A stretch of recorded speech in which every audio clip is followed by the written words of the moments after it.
Hello and welcome to the RockFace Podcast. My name is Tony Millward and I just spent the best part of an hour talking to professional musician and songwriter of 40 plus years, Gary Roberts.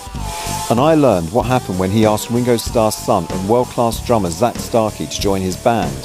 How he and Denny Laine ended up drunk in the streets of Liverpool in the early hours before appearing on This Morning with Richard and Judy. And how the royalties for a theme tune he wrote for a show that ran on TV for over 10 years went to a member of the Boomtown Rats. If you want to learn about these stories and more, carry on listening as I chat to Gary Roberts on the RockFace Podcast. Yeah, Gary, thanks very much for agreeing to do this. Pleasure, Tony, pleasure. Yeah, it's really good of you, really good. Yeah, I see you got a bit of a setup there, a bit of a studio in the background. I've just got a little sort of like a little 24-track sort of Porter studio with it's a Korg, what's-the-name keyboard, just sort of like, it's like a workstation, just it's full of sound, every sound that you can imagine, basically. Excellent, yeah. I sort of like do my pre-ideas and stuff, and my guitars are with me and all guitars down the hallway and everything. I'd sort of like get some ideas together, and then once I've sort of like done what I feel should be in the track, then I'll take it to the rest of the lads in the band and Spinout UK. Yeah, and then we will sort of give it a different approach, different vibe. Then, but I basically structure the songs really. So I structured the song, and then once we start, when I want to bring the other musicians in, you know, it just takes different directions and stuff like that. But it's mainly, you know, stays to that similar structure that I put together originally. Yeah, if they like it. You know? Yeah. I'm sure they do. Do you record everything at home in your home studio? Yeah, I mean, I have been sort of recording. There's a friend of ours I've recorded many studios all around the country there and everywhere, to be honest with you, over the years. Yeah. For me, what it is, it's like, I can't, if I'm getting ideas or there's something clicking on up in the brain cells and it's going, yeah, I've got a vibe going or something, I have to sort of, in theory, either get it down over the acoustic with a little phone on a recorder, and then build on it from that, or what have you, or just write down lyrics. You know, sure. Sometimes I just write lyrics will just come and I'm flowing. I don't use the sort of up to date software with laptops and that, but I do go in studios where that's being used. Sure, yeah. So basically, you know, which is fantastic stuff. I mean, basically, this sort of little setup I've got is a bit like a sort of like when they used to have a reel to reel, you just put your instruments in, but it does give me the option to burn out a demo CD to pass to other musicians to have a listen, or I can actually, you know, share it online and stuff. But it's great. Oh, okay. Kit, yeah. So what piece of equipment is that this one is the Tascam. Yeah, it's a Tascam. We've got it's a 24-track like Porter studio. Oh, okay. So which is a pretty neat piece of kit, actually. Yeah, I used to use a Tascam 244, which was a 4-track cassette recorder. I know the one. Yeah. Yeah, and I've still got it. I've just done a few repairs on it because the belts were sort of perished and everything. So I've just done a few repairs and got it working again. Well, I had the other Tascam. There was a Tascam one which I got, which was, I think it was an 8-track or 12-track with a cassette tape in it. Just recording that. Yeah. And I remember the day I got it, and Zak was only living around the corner from me. That's Ringo Starr's son, Zak Starkey. Yeah. All right. And he came round like that, and this is when we were sort of like working together, and you know, because we were together for about 5 years, and in my band Spinout UK, or Spinout, really? It was called that. Yeah. But we funny. I met Zak is we came down from the northwest. Yeah. And then we started had a band called Attractive Colours, which are really popular in Liverpool and the Northwest and North Wales and everything. And we had a huge following. We used to play sort of quite a big venues up in Liverpool. The Firehouse, which was a venue where, you know, a lot of the bands in the 80s went to play. Yeah. Anyway, so we were doing really well up there. And then it was like, you know, we were getting big crowd following. We had about 400 to 800 people come to a venue. Yeah. And we played like the Camp, all the regular places and stuff. Anyway, so when we first moved down, we came down to London, and we did the Hippodrome. I know. I've been watching it on YouTube. Yeah, we packed it out both nights. Funny enough. Yes. It was funny because we had Craig Johnston, the Liverpool football player at the time, actually scored one of the goals in the FA Cup final. He was our photographer. So he was we bump into all sorts of people. He did a lot of photography for us because in his spare time, that was his passion, his photography. Anyway, so as I said, we moved down to London and we played at the Hippodrome. We did a couple of nights there, which was great. It was all new for us. And then we started doing a lot of gigs around the outskirts of London, all the areas like, your Ascot, your Windsor, further down, or just basically all the other towns. Anyway, so we were playing up in Ascot one time and we got some regular bookings in a few of the venues there. I think it was the Horse and Groom at the time. I went for a drink in a pub called the Cannon, and Zak was in the corner. And he come in and said hello to us and stuff like that. So we were chatting away and we just got on like that straight away. So this was your first meeting ever? First meeting with Zak, yeah. And we he just said, I've heard about your band and stuff. I said, you're really good and stuff. And then we were chatting away and everything. It was great. So, and it was next to Titners Park, actually, where they did Imagine, John Lennon did Imagine and stuff. So there was a little pub called the Cannon. Bit of a muso pub, There's one on the Red Line, 30 called the Red Line, which I met some other musicians from there, like Eddie Harding, Spencer Davis Group. Ended up playing and gigging with him and through people. There was crikey, it was like around every corner. It was just a happening vibe going on in the area. And so anyway, what year was this? Like the early 80s? This was towards the end of the 80s, funny enough. Oh, right, okay. The end of and then Zak and I to follow about a couple of days later. I'll get to about the recorder in a minute. You'll love it. So I was speaking to the rest of the lads. We'd rent a property, say once a month in an area, and then do the gigs there, and then move on and play on and do that, like that. Yeah. And then I met up a couple of days later, and I was mulling over about. I said to the rest of the lads in the band, I asked Zak if he wants to join the band, and they went, yeah, go on, guys, ask him, Anyway, I was like, I thought to myself, well, I don't know, he's busy and stuff like that. Anyway, so we met up. This before mobile phones, obviously, and then I said to him, Zak, I've got a question. He said, if you don't, you don't. If you do, it's not a problem. I said, do you want to join the band, And he went, yes, straight away. Wow, what a scoop. I was taken back a bit, I thought, fantastic. He says, but I want to play guitar like that. I want to play guitar. I went, because I was thinking, because our drummer was in and out and stuff like that, so we used to have 2 or 3 different, and I thought, great, okay, that's not a problem.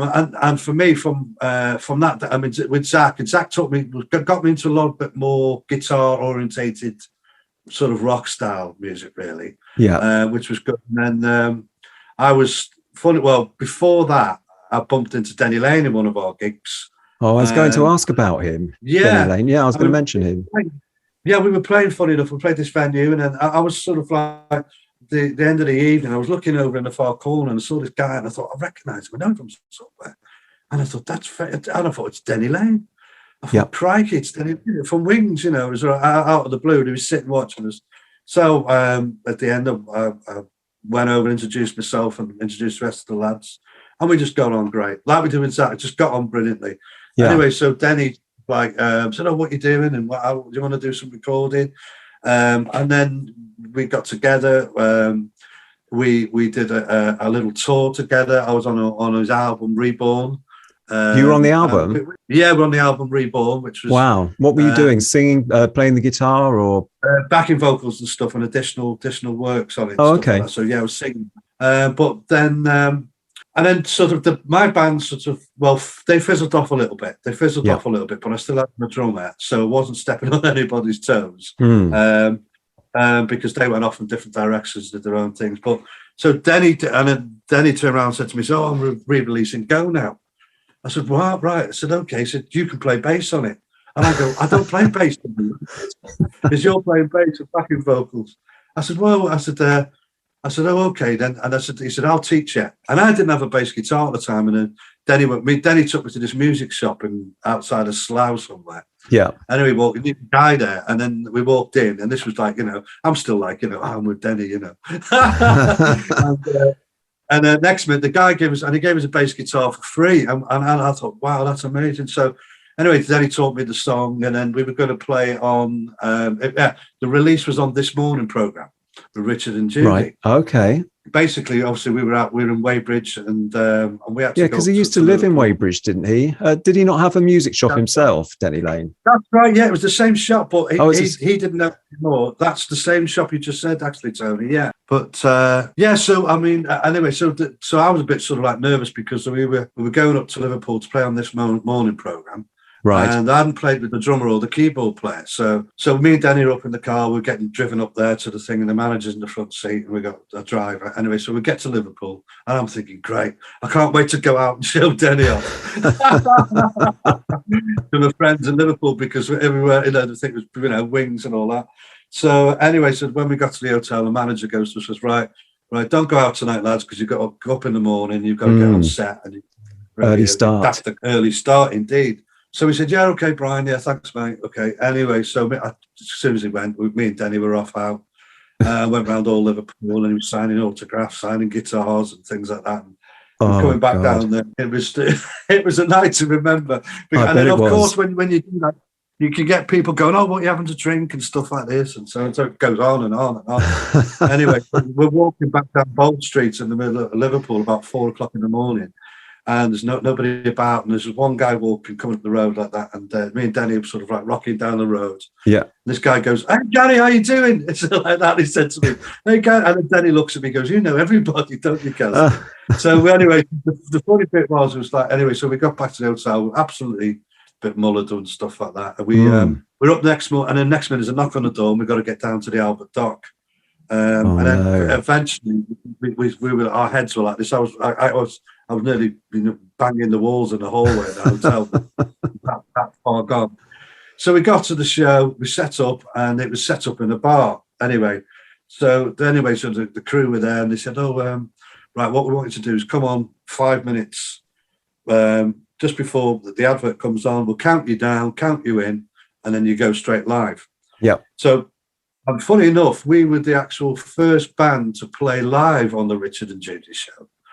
Right. And we were actually, because this is when I think they were about a year into the show when they first started, something like that. And so it's quite a major event then. Well, yeah, basically very major, Tony. I mean, we're going like, and Denny hadn't performed on TV for quite some years. We've been gigging and stuff like that in the UK, but there wasn't a live television broadcast, in front of millions and stuff. So anyway, we set up, and then I was doing sound check, and anyway, I couldn't hear my vocals back in the monitor. And I said to the guy, I said, look, he said, that's it now, I've got to finish. And then we were all like that. We're still a bit unsure about the levels and that. And he said, you'll be coming on after the adverts. And he said, and then the guy said, he had his headset on. He goes, don't worry, we'll fix it when you go on.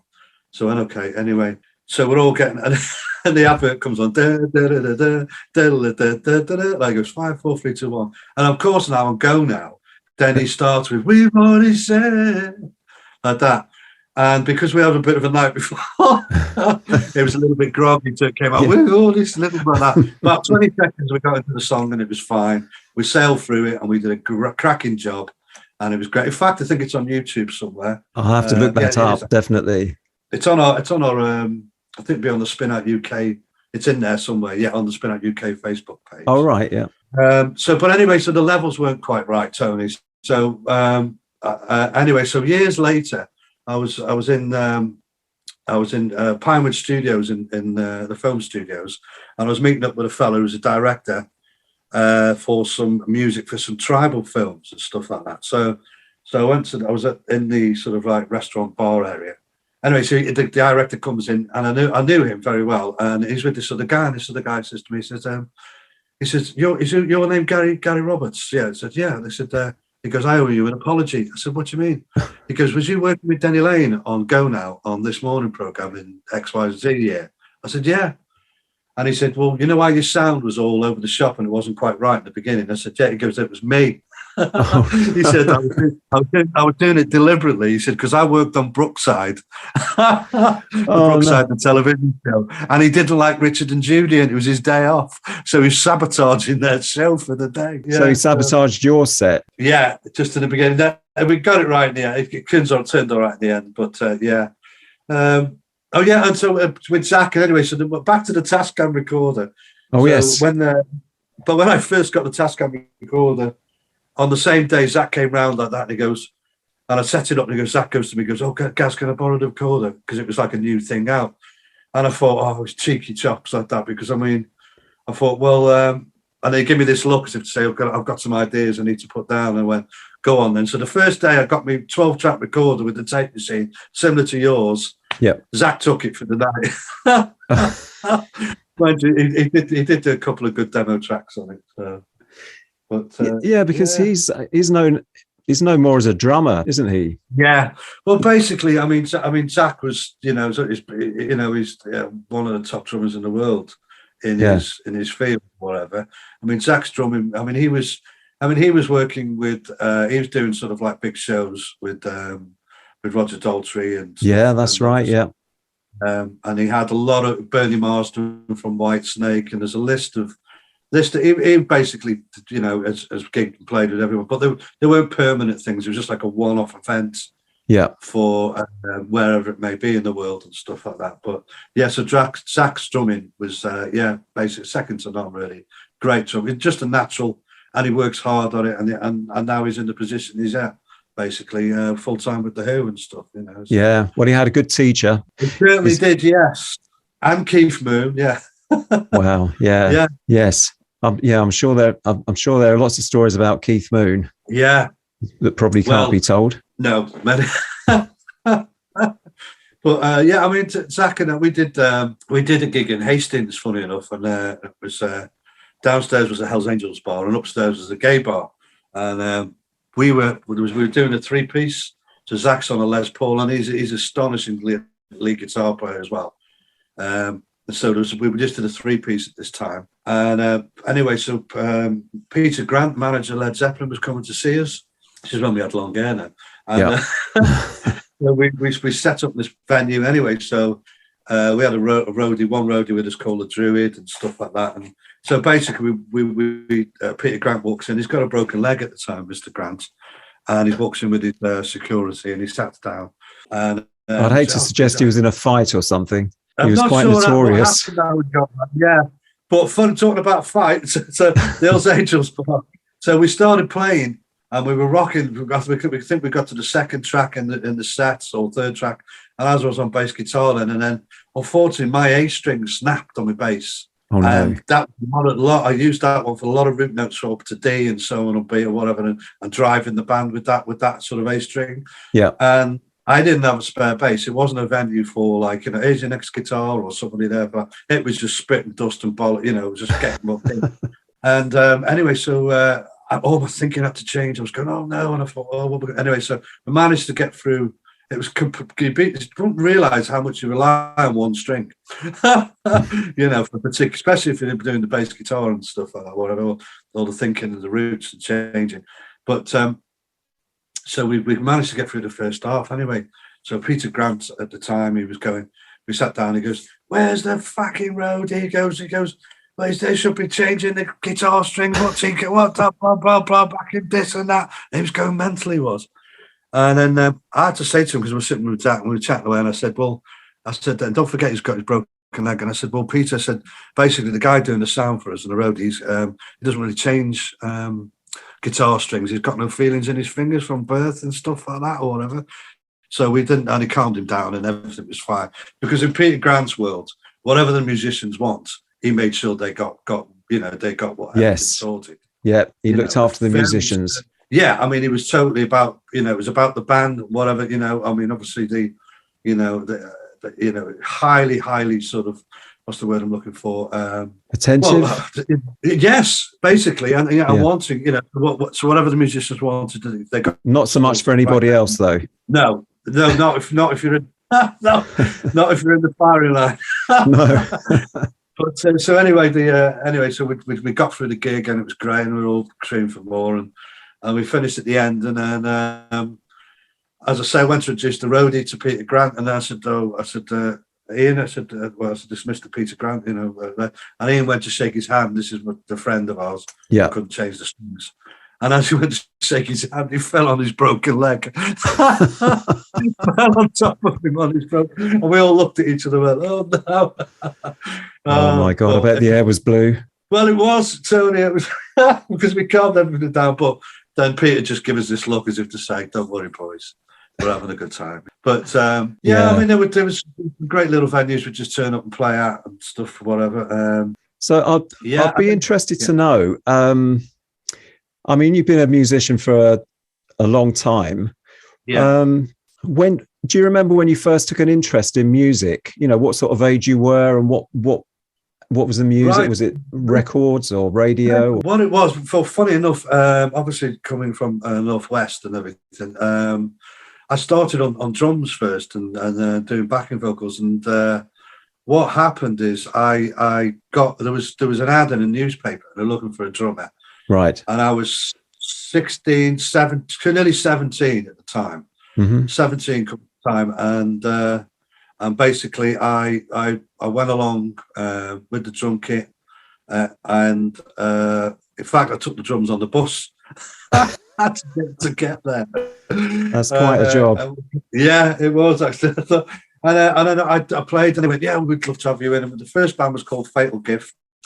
The second one was called Vision, and then the Attractive Colours came. And then I played drums basically, and it was like it was something that, like, you know, at the end of the night, you know, we'd get 30, 40, 50 quid in our pocket. I thought, that was good money then. Take a week, very good money. It'd take a week, 2 weeks to it, a week and a bit to earn that. And so that was it for me. And unfortunately, I had a group of people I knocked about with introduced me to the venues in Liverpool and studios, and it was just the one thing, and it just momented from there. And I used to do backing vocals as well with the kit. Yeah. And then I met this keyboard player, Ian Jones. He said, "Why don't you come up front, Gary, and sing vocals up front?" And I thought, no, I'm not going to do that. You know, and it was like, well, what we could do, he said, and he was getting this new synths out at the time, and we dabbled with the sort of synth music with drum machines and that, and it worked. It did work really, really well, and we had a big following, and everything was great, and we were living the life that we wanted to live. You know, I watched your videos of a few of the performances at the Hippodrome. I think it was 1986. As you said earlier, sold out for 2 nights. Am I right in saying there were only 2 of you at that point? Because I could only see like you and a keyboard player. Yeah, basically it was just the 2 of us. We had the sort of band set up. Well, funny enough, before we played that, we had the manager that said, "Oh, get a band together." And we played up in Liverpool. We did it with about 800 in the audience, and they got the record companies up. But the band we got together was session musicians, and it wasn't the sound that we created. But as the duo, it was the duo, all of us. And all we had was a Juno 60, big strings.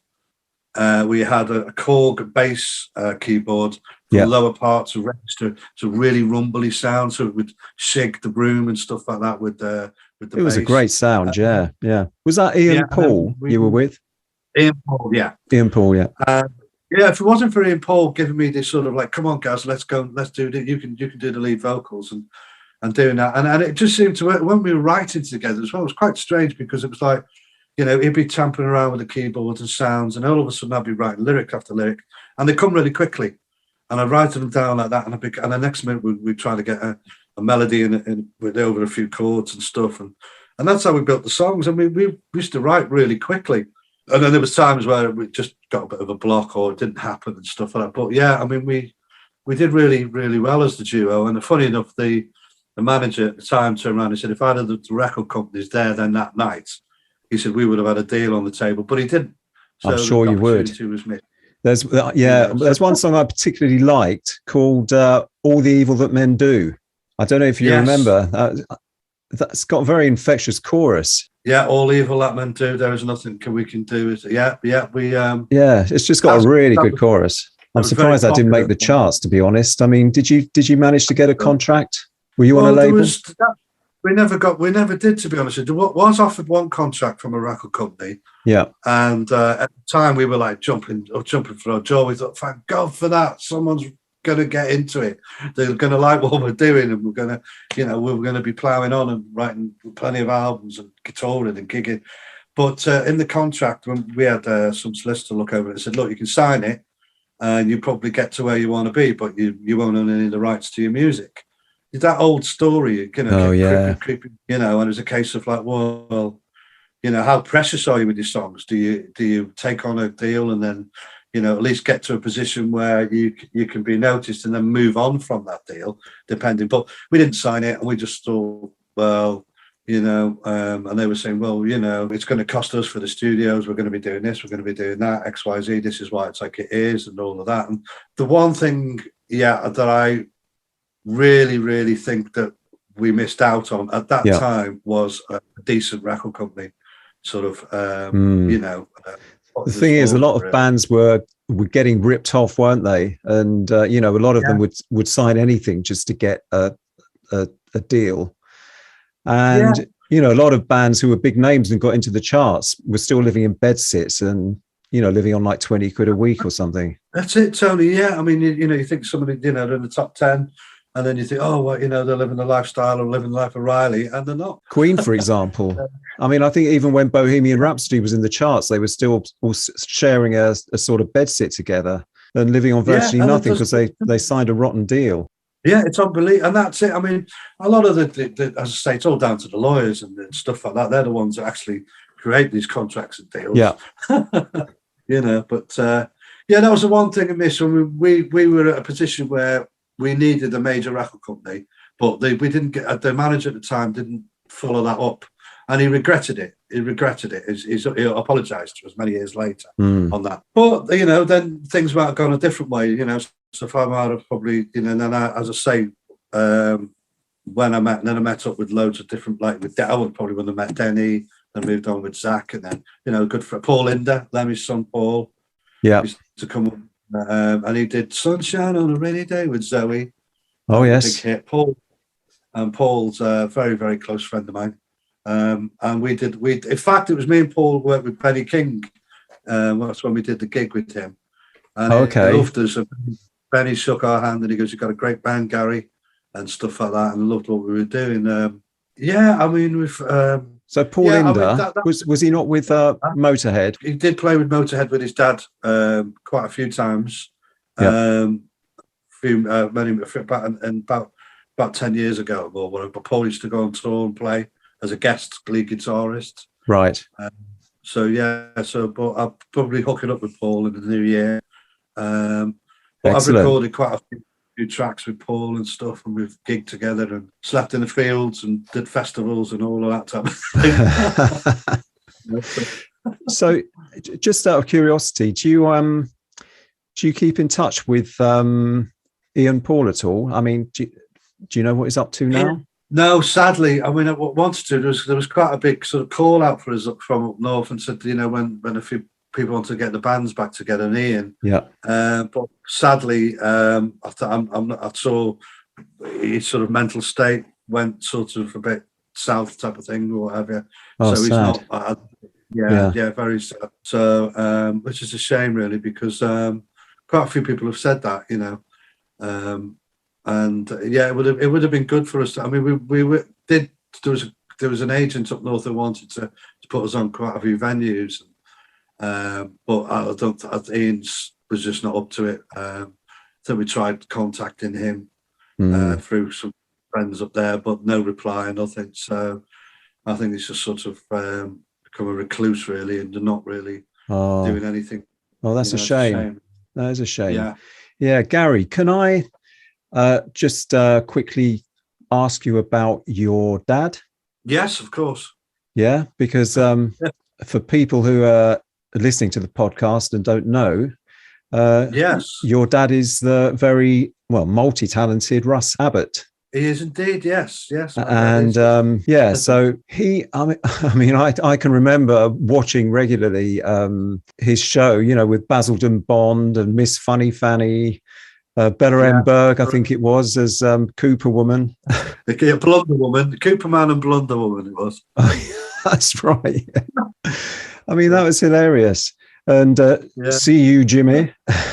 That's right, yes. They probably wouldn't allow that now. It's probably too offensive to the Scottish, but it was funny at the time. Well, there was a Scottish. I mean, when my dad used to play up in Scotland, they play like a huge venue and stuff. They used to roar when he came out doing See You, Jimmy. They loved him. They really, really did.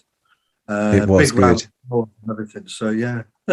Yeah, but your dad was a musician, wasn't he? Because he started off in the Black Abbots. That's right. So in the early 60s. Yeah, in the 60s, yeah. And then they actually did, they started playing around the UK a lot and stuff. And then they did Opportunity Knocks in 1970. Yes. And I think they won 11 times. Wow. Yeah. That is. So they, and then that sort of gave them a bit of a bit of a lift to move on. And they, as I say, they played a lot of summer seasons. They did the sort of like North Pier and South Pier, Blackpool and Yarmouth and stuff all around the country, basically. Yeah, and they had quite a few singles out as well, didn't they? That's right. Yes, they did. Yeah, Twice a Week. How About Me? I think How About Me is my dad's favourite track that they did. Right. Yeah. Yes, and then I say with the Black Abbots up until 1980. I think it was 1980. Yeah, 81, something like that. Yes. And then I got on with a show, offered a show with the Madhouse show, and I first did it with Freddie Starr. That's right. Yeah. Yeah. And they Freddie was a little bit sort of wild though, but that's Freddie. That was Freddie. You don't say. Yeah. And he was like, but like, Freddie was, extremely talented, popular, very, very, very funny man. And but Freddie just went off and did his own thing. And then they offered the show solely to my dad. Yeah, and it ran for over 10 years, didn't it? It did, yeah. Basically, they had it with ITV, BBC. It went from the two networks. Yeah. But yeah, they won my dad won every award going on the show. Won ETMA, won the Funniest Man in Europe. And for 10 he had a solo hit with Atmosphere. Yeah. Atmosphere came out, yeah. Yeah, it was Comedian of the Decade he was voted as well. It still needs a knighthood, though. He hasn't even been recognised for that yet. He deserves one. He deserves one. Because, I mean, he's still, well, I don't know about right now, but he has been pretty busy, hasn't he? Even after his comedy series. I mean, he got into theatre, didn't he? Dr. Dolittle, Chitty Bang Bang. Yeah, basically, he did some musicals. They was playing Fagin in the West End. They toured that. They went to Canada with it. They did... what else did they do? Yeah, the shows that you mentioned, Little Me. There was a Willie Russell play, One for the Road he did. So he was busy basically doing live work in the West End. Last of the Summer Wine. Last of the Summer Wine he was doing. In fact, it was the last on there to, before the show was axed. I remember the night we went to the last show and the producer or director came up and said, they're axing the show. And well, it's like a bit of a British sort of, Last of the Summer Wine's been there forever, and then apparently it was some it was some young hotshot come in trying to balance out the books and thought that it needed axing, and then she did all of that, finished the show, put it all out of work, and then when 2 months after that she moved to Channel 4. So how does that work? That is crazy. Well, I used to work at the TV centre, BBC TV Centre, in the it must have been in the 80s, late 80s, and I used to sneak up to the viewers gallery when people were recording their shows, and I watched your dad filming, and it was so interesting, and he was a real professional. I mean, he was a perfectionist. Yeah, I used to watch him and Bob Monkhouse, and they were both very professional. Yeah, through and through, totally. Yeah, I mean, they take on a different realm when they're in the circumstances. Yeah. So, what was it like growing up with your dad? I mean, it must have been quite an interesting childhood. Yeah, I mean, a lot of the time through this sort of like 60s and 70s, he was away and he was touring and doing, but he didn't get his national success until obviously the early 80s, when it was on television, when it just went pam, Yeah. But I mean, they'd sell, the Black Abbots would sell out every venue that they played. They were standing, and their act was just brilliant. It had everything in it for a whole evening. There was nothing that was missed out. You could have, and obviously with television. So, I mean, I did go along to when they did a sort of summer seasons and stuff like that. I did go along to the shows and stay for a month or two and stuff like that, because if it was in Blackpool, But when my dad's career hit the TV, and funny enough, it was. When they moved to the BBC, they needed a new theme tune, and basically me and Ian Paul, well, it was myself did the track. Yeah, there was about 3 or 4 candidates for the track, and I think I got it in the end, not just because of my dad, because it'd be like, you know, even more sort of like I'm up against it even more, you know, against some of the other writers and stuff, but. Yeah, I think the director or someone, they were in the lift together, and then and the director was just humming and whistling the song, and so that was it. And then he said, "Right, we're going to go for that one." That's the one that stayed with me. So yeah, the theme "Songs of Joy," yeah. Yes, Songs of Joy, yeah, and I mean that was used for a long time, wasn't it? So I hope you had, I hope you were signed up with PRS and got your royalties. Well, funny enough, Tony, I didn't think about it for 7 years. Right, I was gigging and everything. I was playing every night or virtually every night. That's a lot of royalties. Yeah. Well, funny enough, a guitarist said to me one time, he said, "Oh, you must be getting a few bob off the royalties." I said, "What?" I said, "No." Oh, I said, "I forgot about that side of it." And then I spoke with my dad, and then my dad didn't know nothing about it.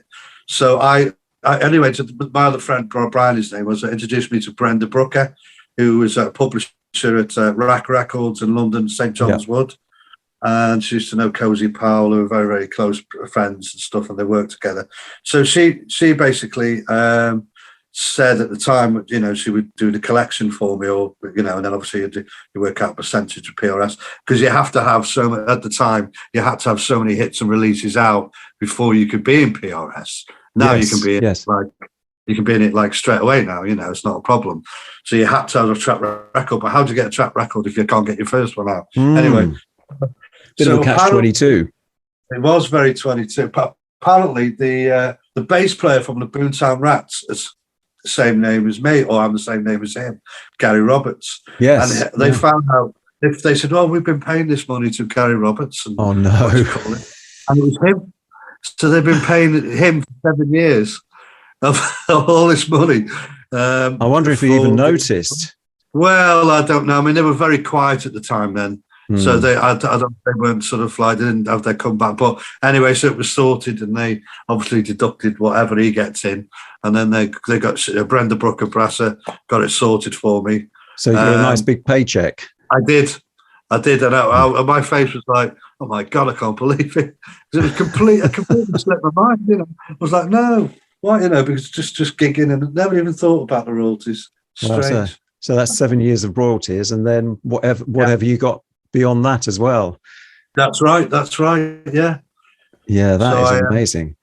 Yeah. So I treated myself to some personal equipment and stuff, and as you do, and things like that. And that's what musicians always do: make some money and then just buy loads more gear, more guitars and whatever. That's it. They call it reinvesting. Yeah, you've reinvested. What's the old joke? They say the musicians spend thousands of pounds on equipment and they go to a gig for 50 quid or something. You know, there's an old. That's why I travel 200 miles to a gig in the middle of nowhere and get. That's very true. Yeah, you convince yourself. You buy a new guitar and you say, "Oh, that's an investment. I'll make the money back." Yeah, and you rarely do. Rarely do, but that's it. Yeah. Yeah. So yeah. Let's go on to Spinout UK, your current band. Am I right in saying that it's a bit of a band sort of along the lines of John Mayall's blues band, where you got musicians coming and going? Yeah, it's since 92. Yeah. But as I say, a lot of different musicians come and go through the doors under the Spinout umbrella, as we say. Yeah. Gary Nuttall joined us when Zak said to us, "Get Gary Nuttall," and Gary Nuttall was working with Chesney Hawkes, and he played guitar on the single, and they did a video. He's a bit of a multi-instrumentalist, isn't he, Gary Nuttall? Gary's brilliant. Yeah, I love Gary pieces. We've known each other for a very, very, very long time. And then, as I say, when Gary was with me for 5 years, 6 years, and then he had the opportunity to join Robbie Williams. And he did so and Smiley joined him. Smiley drummed with Spinout. But as you say, there's lots of musicians that have come and gone within Spinout. Is that Steve Bernard? Smiley. Smiley Bernard, yeah. Yeah. The little legend, or Stevie. Yeah. Was he with The Alarm? Yes, he still plays gigs with The Alarm. Does he? With Mike Peters? Mike Peters, yeah. I mean, they're great, best of buddies. And then Smiley, he produces and he records sort of artists from his own studios. He does very lots of session work with many great musicians and bands. Smiley's very busy, always been busy, but like you go and see, I mean, he's a drummer and you know, his technique and stuff like that has given him the opportunity to carry on and play with some great people along the way. Many musicians he's played with. Yeah. And then you got Len Surtees. Lens, we call him, yeah. Lens, yeah. I have met him. Yes. Well, Len's another legend, his own legend. Len was with a band called Ben in the 60s. That's right, yeah. Yeah. He got signed up with Vertigo, because I've got an album of it's called Time Machine or something, of early Vertigo recordings. Yeah. And his band is one of the tracks on there. Yeah. He's quite elusive because I've been trying to get hold of him to do what we're doing now, come onto the podcast. Okay. Yeah, I'm sure he's got a few interesting stories as well. Yes, Len has. I mean, we had some fun when we played out in Normandy in France, and but Len's got plenty of stories to tell you. Yeah, and then he was with Nashville Teens, and then he did some of the. So Len's got some great. I'll let Len speak to you about that, obviously. Yeah, I did an open mic with him. I think it was it was in Ascot. I think it's the Railway Tavern or something like that, near the station anyway. Okay. And we were both, I think he was having a sort of quiet period and I was looking around to form a duo. And so we met up and did a couple of songs together. I remember he's a big Bo Diddley fan, isn't he? Yes. Yeah, I think it's because he likes to sort of that vibe with the blues harp and everything, you know. I remember he came with this sort of roll and sort of canvas roll. He unrolled it on the bar and it was just like harmonicas in every key or blues harps in every key. Yeah. Oh yes, that's right. Yeah, he's that's his stack of harps. Yeah, that's his weaponry. yeah. So it would be good to have a bit of a chat with him. Yeah. So have you got any stories about Benny King? Well, it was on the Benny King situation. It's just how he was very complimentary to us for playing. Just a general nice guy when we came off, and then he came on. We did swap over, and we were doing back at 2. On the stage, and he just shook my hand, and he said, Gary, you've got a great band, you know, and that is quite a compliment coming from him. Exactly, so sincere. You know, he actually came to me and grabbed my hand and shook my hand down the staircase. Yeah, he was sort of like saying, right, you're Benny, you're on next, and all this type of thing. So I suppose for me that was. Yeah, I mean, you know, truly an honour, really, and it was just out of the blue. That night, we did sort of rock the place, and when we went to collect the wages at the end of the night, the promoter Gary Knowles said, Gary, I should have given you the extra money because Benny King, some of his musicians with Benny King, they weren't up to scratch, as I might say. They're a little bit. I think there was too many of them on the stage, basically. Anyway, that's a bit worse for wear, were they? Possibly. Yeah, and it was like, you know, it was.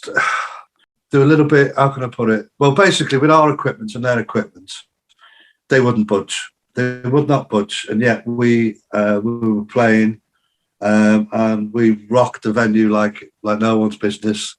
And it was great. We had a good reception. And then within 3 or 4 songs, the venue started to empty out when they were playing. So I suppose that was proof, you know. Can I just quickly ask you about Stuart Epps? Stoodles, yes. Stuart Epps, yeah. Oh, Stuart, I met Stuart some many moons ago. We did. For people who don't know, Stuart Epps, he's produced for Elton John, Led Zeppelin, Oasis, George Harrison, Robbie Williams. I mean, the list goes on. Amazing. Yeah. Chris Rea and stuff like that. Everything. Yeah, Stuart, a very good friend of mine. And I've done quite a bit of projects with Stuart over the years, off and on. We were doing basically some friends of ours came from the States. When Linda McCartney passed away, they had a lady at the hospital from Philadelphia, the head of the hospital, wanted an album, and and then all the donations would go to the hospital of where she passed away and stuff and everything. Yeah. So basically, it was like a compilation album of Beatles songs and stuff and Wings songs or whatever. And then through a friend of mine, Chris Hill, who'd arranged it, and they flew from the States. There was some record people with them, and then the compilation. They did get quite a lot of people on this compilation album. We were doing the main single. Stuart got Kiki D in because it obviously worked with Kiki D. There was like, crikey, there was a list I forgot. There's so many big artists, and they basically donated to re-recorded the tracks where they wanted to do it. And Stuart, we did, and then I also did a 4-track EP thing with Stuart, which was turned out really good. We had the drummer from Susie and the Banshees and a couple of the guys who were in there. So Stuart, but Stuart's generally a very, very good friend, and obviously his work in the past has been tremendous and stuff like that. You know, especially with all the art, you know. But he's a great person. Love Stuart to pieces. Excellent. Okay, well, before we sign off, I won't keep you too much longer. I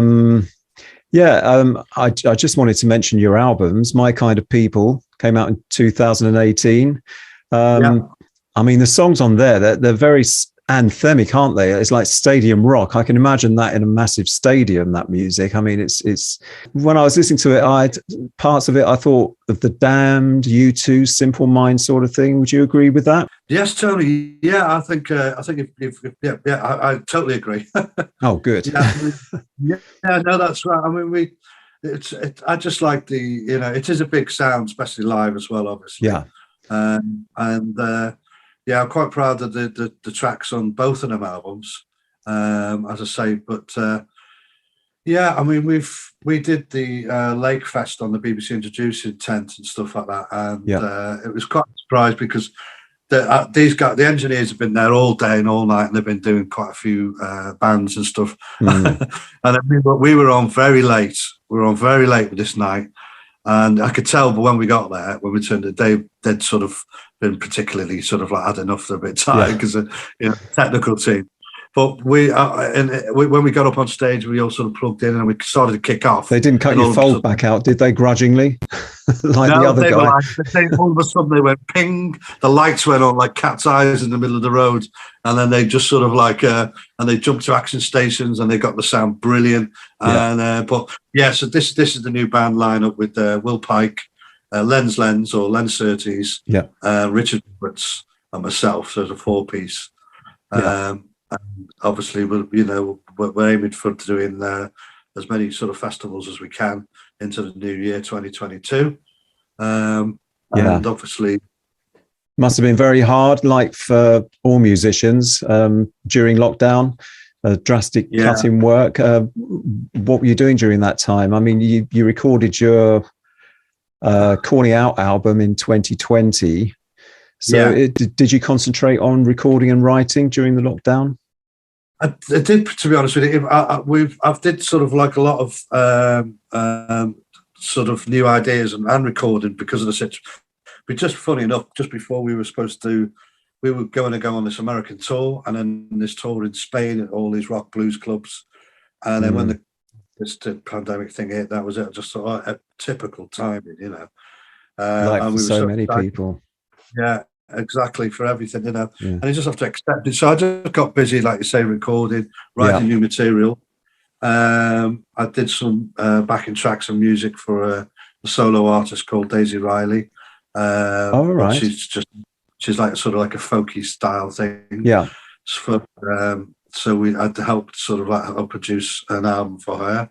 And then I did write a lot of. Funny enough, I've got a lot of tracks which are sort of floating about. Which I'm going to sort of like redo into a new album, a third album. So I'm sort of in peace of mind whether to just sort of head on and just do a solo album, but then what happens is then I get really excited. If something's sort of going, oh yeah, this is working, this is great, then I want to give it to the band, and then it's like the lads take over as well. So so you can't resist getting other people involved. Yeah, because it's like.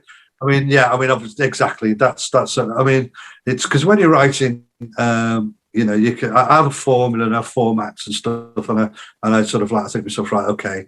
But you do need, you know, you always need somebody to sort of bounce off, or when you can. But as I say, in the lockdown, you know, it was one of them. But I mean, you could, you know, we could contact each other on the old Zoom or whatever. Yeah, of course. Yeah, quite a few people recorded remotely as well, didn't they, during the lockdown? Yeah, quite successfully. But I was wondering, how is 2022 looking at the moment? Does it look quite busy for you? Yes, I mean, as I say, we are. I mean, we're open for any bookings and stuff like that. Sure. I'll put a few links on the podcast notes. Thank you. When it's released, yeah, and so people can get hold of you on Facebook. Yeah. Spinout UK on Facebook. Also, I think you're on LinkedIn. And do you still have the website up and running? The website is being redesigned, right? Funny enough, and because we had needed looking into, so that's going to be checked out. But we're on, as I say, if people Google the band Spinout UK, you know, there's plenty of sort of input so that all the contacts they can get us on there. But like, Facebook, what else is there? And as I say, all the tracks are out on all the media sites, and everything. So.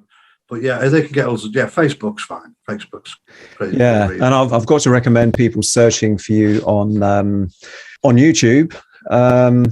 Lots of good stuff on there. Lots of stuff from Spinout UK and a lot of stuff from Attractive Colours as well. So that's definitely worth searching out. So all that remains to say is, Gary Roberts, thank you very much. Thanks, Tony. Cheerio, friend. Bye-bye. Well, I really enjoyed that chat with Gary. What a nice guy, and some great stories too, especially the bit about him and Denny Laine the night before their performance on This Morning with Richard and Judy. And I've provided a link to that performance in the notes for this episode, along with links to some of Gary's performances with Attractive Colours, Spinout UK, and also his Facebook page, where you can keep up to date with what he's up to and where he's playing. But that's it for this episode. I'd really appreciate it if you could rate, review and spread the word for this podcast, and come back soon for another episode of the RockFace Podcast.